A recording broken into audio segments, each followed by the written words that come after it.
नमस्कार मित्रों, जन्म कुंडली में एक ग्रह होते हैं केतु। केतु की विशेषता यह है कि अगर कोई व्यक्ति अचानक से रंक से राजा बन जाए, इसमें केतु की बहुत बड़ी भूमिका होती है। केतु आकस्मिकताओं के कारक होते हैं। अचानक से किसी भी व्यक्ति को फर्श से अर्श पर पहुंचा सकते हैं, जमीन से आसमान की बुलंदी पर भी पहुंचा सकते हैं। केतु वैराग्य के कारक होते हैं। केतु आकस्मिकताओं के कारक होते हैं।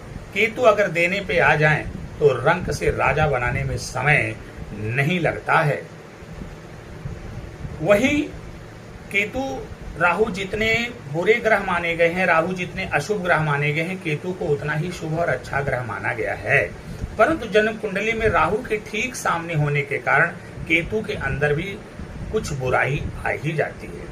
अब जैसे एक बात को ले लीजिए कि अगर केतु का प्रभाव आपके जीवन पर सर्वाधिक होगा तो पहला उसकी विशेषता होगी, आप टेंशन बहुत लेंगे, बात बात पे टेंशन लेंगे, आपके अंदर शक बहुत ज्यादा होगा, शंका बहुत ज्यादा होगी, आप शंकालु प्रवृत्ति के हो जाएंगे और आपको टेंशन बहुत ज्यादा रहेगा। हमेशा कुछ न कुछ दिमाग में आपकी खिचड़ी पकती रहेगी, कुछ न कुछ लोगों को लेकर के उठापटक चलती रहेगी। वो भी अगर लग्न में केतु हैं तो समझ लीजिए पूरी तरह से आपको शंकालु प्रवृत्ति का ही बना कर के केतु छोड़ेंगे।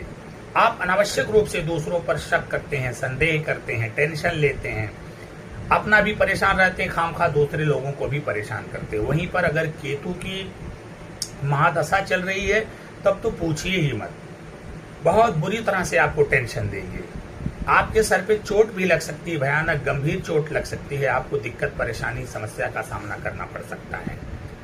अगर आपकी केतु की महादशा चल रही है और गोचर में भी केतु लग्न में विराजमान हो गए हों, या फिर वर्ष फल की जो कुंडली है उसमें भी केतु आकर के लग्न में विराजमान हो गए हों, तो ये मान के चलिए आपके टेंशन का बहुत ज्यादा समय है। इस समय आपको टेंशन बहुत ज्यादा होगा, मानसिक पीड़ा होगी आपको, आप लोगों को शक की नजर से देखेंगे, किसी के प्रति आपके अंदर कोई विश्वास नहीं बन पाता है, आप बहुत ज्यादा कंफ्यूज हो जाते हैं, बहुत ज्यादा असमंजस की स्थिति में होते हैं, अनिर्णय की स्थिति में होते हैं, कोई सुंदर बढ़िया निर्णय नहीं ले पाते हैं, कोई सटीक निर्णय नहीं कर पाते हैं। ऊपर से चोट चपेट की जो संभावना बढ़ जाती है वो तो बढ़ ही जाती है।